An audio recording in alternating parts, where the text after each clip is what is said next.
சந்தனாவின் விசாரணை இறுதியாக பலனளித்தது. மேலும் மாய வலையின் முக்கியமான இருப்பிடத்தை ஹேக்கிங் மூலம் அவள் கண்டறிந்தாள். அது தொலைதூர மலைகளில் மறைந்திருந்த ஒரு பெரிய தனிமைப்படுத்தப்பட்ட டேட்டா சென்டர். அவர்கள் ஒருவரை ஒருவர் பார்த்து கொண்டனர். இது அவர்களின் கடைசி வாய்ப்பு என்று அவர்களுக்கு தெரியும். அவர்களிடம் தகவல், தொழில்நுட்பம் மற்றும் மன வலிமை இருந்தது. ஆனால் 3 பேர் கொண்ட ஒரு சிறிய குழு ஒரு உலகளாவிய சிண்டிகேட்டை எதிர்த்து நிற்க முடியுமா என்ற கேள்வி மாயவலையின் கோட்டையின் இதயத்தில் இருந்தது. மேலும் அவர்கள் தங்கள் வாழ்க்கையின் மிகப்பெரிய ஆபத்துக்கள் நிறைந்த சண்டைக்கு தயாராக இருந்தனர். மேலும் அவர்கள் அந்த இடத்தை நோக்கிய பயணத்தை தொடங்கினர். அது அவர்களுக்கு கடும் சவாலாக இருக்கும் என்பது தெரிந்தாலும் ஹரிஷ் அதனை கண்டுபிடித்தே தீர வேண்டும் என்ற எண்ணத்தில் இவர்கள் இருவரையும் அழைத்து கொண்டு அந்த இடத்திற்கு சென்றான். பின்னர் மூவரும் மாயவலையின் டேட்டா சென்டர் அமைந்துள்ள பனி படர்ந்த மலைப்பாதையில் பயணித்தனர். அமைதியும் அடர்ந்த பனியும் சூழ்ந்த அந்த இடம் ஒரு இறுதிப் போருக்கு சரியானதாக தோன்றியது. அவர்களின் முகங்களில் ஒருவித இறுக்கம் இருந்தது.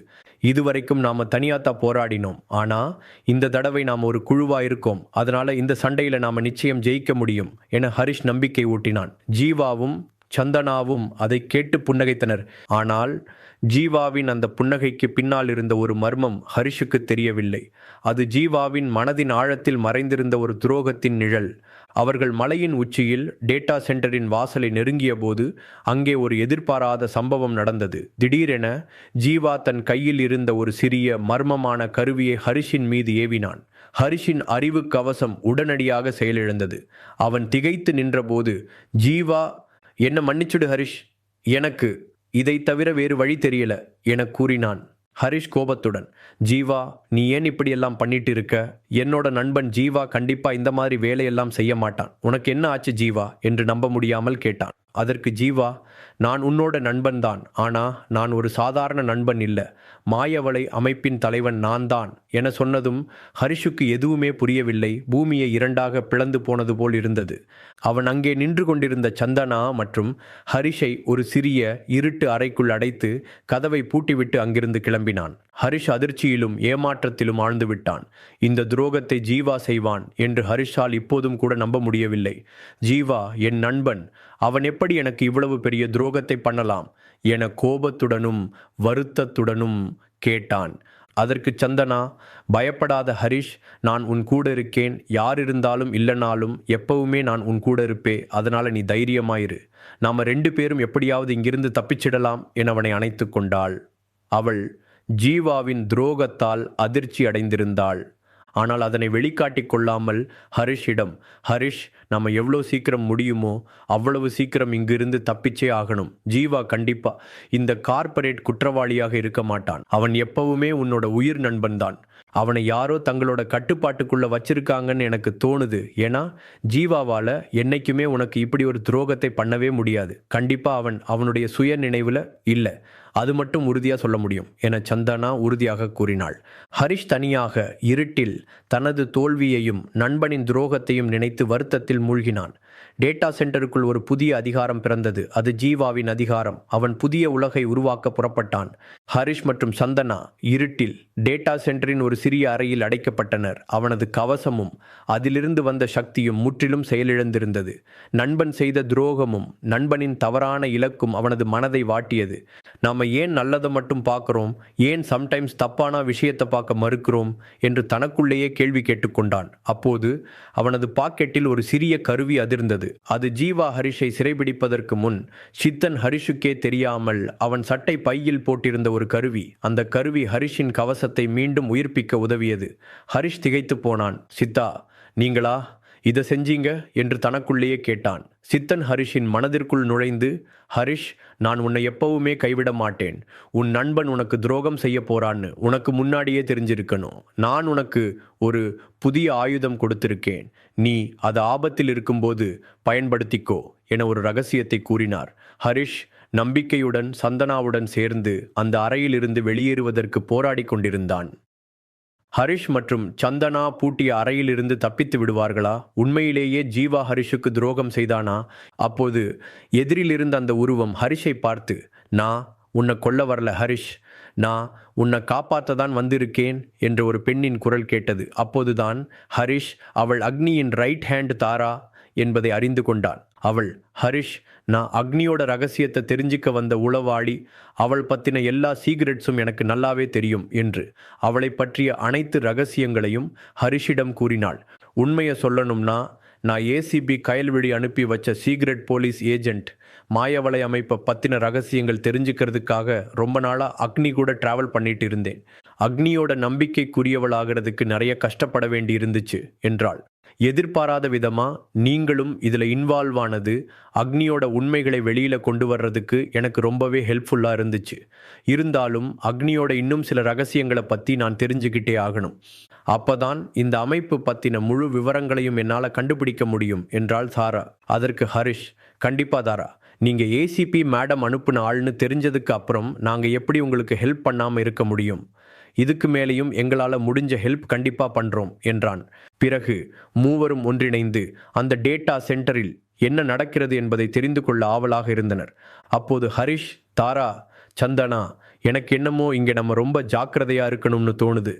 என்ன நடந்தாலும் நீங்க 2 பேரும் தனித்தனியா போயிடாதீங்க, மற்ற விஷயங்களை நான் பார்த்துக்கிறேன் என்றான். தாராவும் சந்தனாவும் தலையசைத்தபடி ஹரிஷை பின்தொடர்ந்தனர். பிறகு மூவரும் மிகுந்த எச்சரிக்கையுடன் அந்த டேட்டா சென்டரை சுற்றி என்ன நடக்கிறது என்று பார்த்து கொண்டிருந்தனர். அப்போது எதிர்பாராத விதமாக ஓர் உருவம் தங்களை பின்தொடர்வதைப் போல் உணர்ந்தான் ஹரிஷ். திடீரென்று ஹரிஷ் திரும்பி பார்த்தான். அங்கே ஜீவா கடும் கோபத்துடன் நின்று கொண்டிருந்தான். மீண்டும் மீண்டும் ஜீவாவை தனது எதிரியாக பார்க்க ஹரிஷால் முடியவில்லை. இருந்தாலும் தன்னையும் மற்றவர்களையும் காப்பாற்ற வேறு வழியின்றி ஜீவாவுடன் சண்டையிட முடிவு செய்தான் ஹரிஷ். கடும் சண்டைக்கு பிறகு ஹரிஷ் ஜீவாவை தோற்கடித்தான். பின்னர் ஜீவாவிடம், சாரி ஜீவா, உன்னை என்னால் அடிக்கவே முடியல, எனக்கு என்னையே அடிச்சுக்கிட்ட மாதிரி இருந்தது என்றான். நீ இப்படி பண்ணுவன்னு நான் கொஞ்சம் கூட எதிர்பார்க்கல. என் குடும்பத்தில் இருந்த யாருமே என்னை நம்பாதப்போ நீ மட்டும்தான் எனக்காக எப்பவுமே வந்து நின்ன. ஆனா இப்ப நீயே எனக்கு எதிரியா வந்து நிப்பன்னு நான் கொஞ்சம் கூட எதிர்பார்க்கல என்றான். சரி, என்ன நடந்துச்சுன்னு முதல்ல எனக்கு உண்மையை சொல்லு. கண்டிப்பா நீயா இதை பண்ணி இருக்க மாட்ட என்றான் ஹரிஷ். அதற்கு ஜீவா, சாரி ஹரிஷ், உனக்கு துரோகம் பண்ணணும்னு நினைக்கும் போது என் உயிரே போற மாதிரி இருந்துச்சு. ஆனா இதுல திவ்யாவும் என் குடும்பமும் சம்பந்தப்பட்டிருக்கும் போது எனக்கு இதை தவிர வேற வழியே தெரியல. ஆனா உனக்கு எப்பவுமே எந்த ஆபத்தும் வந்துடக்கூடாதுங்கிறதுல நான் உறுதியா இருந்தேன் என்றான். என்ன மன்னிச்சிடு ஹரிஷ், என் லைஃப்ல நினைச்சு கூட பார்க்க முடியாத ஒரு தப்ப, அதுவும் என்னோட உயிர் நண்பன் உனக்கு பண்ண வேண்டியதா போயிடுச்சு. எனக்கு தெரியும், என்ன பல தடவை காப்பாத்தின உனக்கு இப்படி ஒரு துரோகத்தை பண்ணதுக்கு என்னைக்குமே எனக்கு மன்னிப்பே கிடையாது. அந்த கடவுள் கூட என்ன மன்னிக்க மாட்டார் என்றான் ஜீவா. இப்போ அப்பாவையும் திவ்யாவையும் எப்படி போய் ஃபேஸ் பண்ண போறேன்னு எனக்கு தெரியல. ஆனா அவங்கள காப்பாத்த எனக்கு இதை தவிர வேற எந்த வழியும் தெரியல. I am really sorry Harish, என்ன மன்னிச்சிடு என்றான் ஜீவா. ஹரிஷ், ஜீவா, நான் உன்னை மன்னிச்சிட்டேன். ஆனா இனிமேல் நான் உன் ஃப்ரெண்டு இல்லேன்னு மட்டும் தயவு செய்து சொல்லிடாத ஹரிஷ். ஏன்னா எனக்கு வந்த இன்ஸ்ட்ரக்ஷன்ஸை நான் சரியா செய்யாததால இன்னும் திவ்யாவும் அப்பாவும் ஆபத்துல தான் இருக்காங்க. அவங்கள காப்பாத்துறதுக்கு உன்னை விட்டா வேற வழியே இல்ல. ப்ளீஸ் ஹரிஷ், தயவு செய்து என்ன புரிஞ்சுக்கோ என்று கெஞ்ச ஆரம்பித்தான் ஜீவா.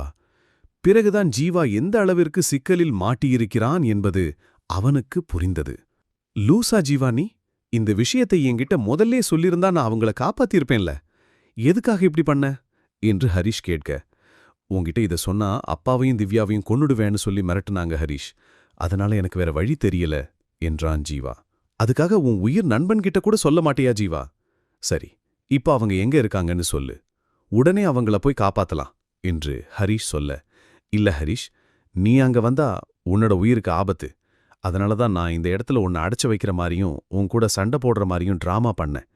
அவங்க கண்டிப்பா நான் என்ன பண்ணியிருப்பேன், இப்ப இங்க என்ன நடந்துட்டு இருக்குன்னு கண்காணிச்சுட்டு தான் இருப்பாங்க. அதனால திவ்யாவையும் அப்பாவையும் காப்பாத்த முடியும்னு எனக்கு தோணல. அட்லீஸ்ட் என் நண்பன் புரிஞ்சுக்கிட்டாங்கிற ஒரு திருப்தியே போதும். உன் கூடவே வாழ்ந்துருவேன் ஹரிஷ் என்றான் ஜீவா. பைத்திய மாதிரி பேசாதடா, இப்ப அவங்க எங்க இருக்காங்கன்னு முதல்ல சொல்லு, அதுக்கப்புறம் என்ன நடக்க போகுதுன்னு அப்புறம் பாத்துக்கலாம் என்றான் ஹரிஷ். எனக்கு திவ்யாவையும் அப்பாவையும் விட என் உயிர் பெருசு இல்ல ஜீவா, அது ஏன் உனக்கு புரியாம போச்சு? சாரி ஹரிஷ், முட்டாள்தனமா பண்ணிட்டேன். தயவு செஞ்சு என்ன மன்னிச்சிரு. எனக்கு அந்த நேரத்துல என்ன முடிவெடுக்கிறதுன்னு புரியல, அதனாலதான் இந்த மாதிரி நடந்துகிட்டேன். சரி, அதெல்லாம் விடு, முதல்ல அவங்க இருக்கிற இடத்த சொல்லு என்று சொன்னவன் திரும்பி தாராவை பார்த்தான். ஹரிஷ் என்ன சொல்ல வருகிறான் என்பதை புரிந்து கொண்ட தாரா தனது மேலதிகாரிகளுக்கு அந்த விஷயத்தை இன்ஃபார்ம் செய்தாள். பின்னர் ஹரிஷ் சந்தனாவிடம், சந்தனா, நீ இங்கிருந்து கிளம்பு. ஆனா ஹரிஷ், உன்னை தனியே விட்டுட்டு என்னால எப்படி இங்கிருந்து போக முடியும் என்றாள் சந்தனா. என்ன பத்தி கவலைப்படாத சந்தனா, நாங்க எப்படியாவது திவ்யாவையும் அப்பாவையும் கூட்டிட்டு கண்டிப்பா வந்துருவோம். என்ன நம்பு. நீ இங்கிருந்து கிளம்பு. என் கூட ஜீவாவும் தாராவும் இருக்காங்க. நாங்க இங்க பாத்துக்கிறோம். அங்க நம்ம ஆபீஸ்க்கு எந்த ப்ராப்ளமும் வராம நீ போய் பாத்துக்கோ என்று சொல்ல, அவளும் தாரா ஏற்பாடு செய்த டிரைவருடன் அங்கிருந்து கிளம்பினாள். சிறிது நேரத்தில் அனைவரும் ஜீவா சொன்ன இடத்திற்கு வந்து சேர்ந்தனர். அங்கிருந்த அடியாட்களை பார்த்து ஜீவாவுக்கு இருந்த நம்பிக்கையும் போனது போலிருந்தது. அப்போது திடீரென்று ஜீவாவுக்கு ஒரு அழைப்பு வந்தது. அதில் ஒரு கோபமான குரல் எதிரொலித்தது. அவன், என்னடா பெரிய ஹீரோன்னு நினைப்பியா? அவனை கொன்னுட்டு வர சொன்னா எவ்வளவு தைரியம் இருந்தா அவனை இங்க கூட்டிட்டு வந்திருப்ப? என்ன பார்த்தா முட்டாள் மாதிரி தெரியுதா உனக்கு? இப்போ உனக்கு ஒரு வீடியோ அனுப்பியிருக்கேன். அதை பார்த்துட்டு அதுக்கப்புறமா நீ எவ்வளவு பெரிய தப்பு பண்ணியிருக்கேன்னு தெரிஞ்சுக்கோ என்று போனை கட் செய்தான். அவன் போனை கட் செய்தவுடன் அவன் மொபைலுக்கு ஒரு வீடியோ வந்தது. அதில் திவ்யாவின் கை கால்கள் கட்டப்பட்டு அவள் கழுத்தில் கத்தியுடன் ஒருவன் நின்று கொண்டிருக்க, திவ்யா பயத்தில் அழுது கொண்டிருந்த காட்சி தெரிந்தது. அதைக் கண்டு அதிர்ச்சியில் உறைந்தான் ஜீவா. மீண்டும் அதே நபரிடமிருந்து ஜீவாவுக்கு கால் வர அதை அட்டன் செய்தான். என்ன ஜீவா, வீடியோ நல்லா இருந்துச்சா? இன்னும் நிறைய இருக்கே. நீங்க 2 பேரும் உள்ள வர வர உன்னோட மனைவியோட உயிர் கொஞ்சம் கொஞ்சமா போய்கிட்டே இருக்கும் என்று சொன்னவன் அப்போது, என்னடா பயந்துட்டியா? பேச்சே காணோம் என்று ராஜேஷ் சொல்ல, அப்போது எதிர்பாராத விதமாக ஜீவாவின் குரலுக்கு பதிலாக ஹரிஷின் குரல் சிங்கத்தின் கர்ஜனை போல ஒலித்தது. டேய், அவ என் தங்கச்சி, அது என் அப்பா, புரியுதா? அவங்க மேல ஒரு சின்ன கீறல் விழுந்தா கூட உன்னோட சாவு கொடூரமானதா இருக்கும். அதை மட்டும் ஞாபகம் வச்சுக்கோ என்று கோபத்தில் கொந்தளித்தான் ஹரிஷ்.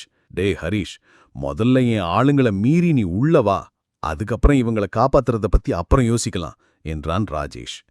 இதோட சாவத் தேடி நீயா வந்துட்ட. இன்னையோட உன்னோட தொல்லை முடிஞ்சதுடா. இதுக்கப்புறம் நிம்மதியா நாங்க எங்க வேலைய பாப்போம் என்றான் ராஜேஷ். அவன் ராஜேஷ் அக்னியைப் போல மாயவழி இயக்கத்தின் இன்னொரு 2ஆம் நிலை தலைவன். ஆனால் அக்னி என்ன செய்ய வேண்டும் என்பதை இவன்தான் முடிவு செய்வான். அவன் டெக்னாலஜி மற்றும் சண்டை பயிற்சிகளிலும் கைதேர்ந்தவன். ஹரிஷ் எப்படியும் தனது ஆட்களை மீறி உள்ளே நுழைய முடியாது என்று அசால்ட்டாக இருந்தவனுக்கு திடீரென்று ஒரு அதிர்ச்சி தென்பட்டது. கண்ணிமைக்கும் நேரத்தில் ஹரிஷ், ஜீவா மற்றும் தாரா அனைவரும் சண்டையிட்டு அங்கிருந்த அனைவரையும் சாய்த்து இருந்தனர். இதனை சற்றும் எதிர்பாராத ராஜேஷ், பரவாயில்லையே, உங்களுக்கு இந்த அளவுக்கு ஃபைட் பண்ண வருமா? நான் தான் உங்களை குறைச்சி எடை போட்டேன்னு நினைக்கிறேன் என்றான் ராஜேஷ்.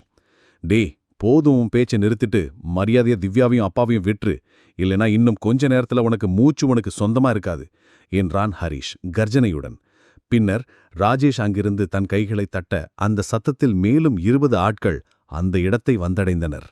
இதனை சற்றும் எதிர்பாராத ஹரிஷ் ஜீவாவிடம், நண்பா, எது வந்தாலும் பார்த்துக்கலாம் என்று தைரியம் சொல்லிவிட்டு அனைவரையும் தாக்க ஆரம்பித்தான். ஹரிஷிடமிருந்த கவசத்தாலும் ஏற்கனவே அவன் பவர்பில் மாத்திரைகளை உட்கொண்டதினால் சக்தி வாய்ந்தவனாகவும் இருந்ததால் இவர்கள் அனைவரையும் எளிதாக சமாளித்தான். பிறகு அனைவரும் சண்டையிட்டுக் கொண்டிருக்க யாரும் எதிர்பாராத விதமாக ஹரிஷ் திடீரென்று அங்கிருந்த தலைவனை தாக்கினான். அவன் கழுத்தில் கத்தியுடன் ஹரிஷ் நின்று கொண்டிருந்தான். அப்போது ஹரிஷ், போதும் நிறுத்துங்க. இப்ப நீங்க எல்லாம் அமைதியா ஓரமா நிக்கலன்னா உங்க தலை அவன் உடம்புல இருக்காது, புரிஞ்சுதா என்று கடுமையான குரலில் எச்சரித்தான். அதனை கண்ட மற்ற ஆட்கள் ஒரு நிமிடம் ஆடிப்போய் நின்றனர். பிறகு மரியாதையா திவ்யாவையும் அப்பாவையும் வெளியே விட்டுரு, இல்லனா நீ மட்டும் இல்ல, உனக்கு மேல எவன் இருந்தாலும் அவன் முடிவும் என் கையில தான் இருக்கு என்றான் ஹரிஷ் கர்ஜனையுடன். பின்னர் ராஜேஷ் மேலும் எதையோ சொல்லத் தொடங்கும் முன் உள்ளே காவல்துறையின் படைகள் நுழைந்தன. அங்கிருந்த அனைவரையும் கைது செய்தனர். என்ன ஏசிபி மேடம், இந்த தடவை கரெக்டா வந்துட்டீங்க போல இருக்கு என்று ஹரிஷ் நக்கல் அடிக்க கயல்விழி அவனை பார்த்து முறைத்தாள். பிறகு திவ்யாவும் ஜீவாவின் தந்தையும் அங்கிருந்து மீட்கப்பட்டனர். திவ்யா ஹரிஷிடம், எப்படி ஹரிஷ், நாங்க எப்போ பிரச்சனையில இருந்தாலும் நீ மட்டும்தான் வந்து காப்பாத்துற என்று கேட்க, ஜீவாவின் தந்தை ஹரிஷிடம், எனக்கு முன்னும் போன ஜென்மத்துல நீ என் பையனா இருந்திருப்பேன்னு தோணுது. இல்லனா ஒவ்வொரு தடவை எங்க குடும்பத்துல பிரச்சனை நடக்கும்போதெல்லாம் நீ கரெக்டா வந்து காப்பாத்துற. உனக்கு எப்படி நன்றி சொல்றதுன்னு தெரியல ஹரிஷ் என்று தயக்கத்துடன் சொன்னார். அதற்கு ஹரிஷ், நான் எப்பயுமே உங்களை என்னோட அப்பாவா மட்டும்தான் பார்க்கறேன். அப்புறம் இவன் என்னோட நண்பன் மட்டும் இல்ல, இவன் எனக்கு கூட பிறக்காத ஒரு சகோதரன்.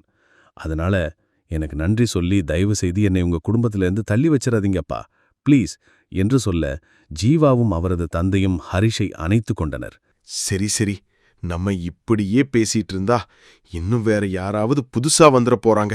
முதல்ல இந்த இடத்திலிருந்து கிளம்புவோம் என்று ஜீவா சொல்ல அனைவரும் சிரித்துக்கொண்டே அந்த இடத்தை விட்டு வெளியேறினர். முழு கதையையும் கேட்டு மகிழ பாக்கெட் FM ஆப்பை டவுன்லோட் செய்யுங்கள். லிங்க் டிஸ்கிரிப்ஷனில் கொடுக்கப்பட்டுள்ளது.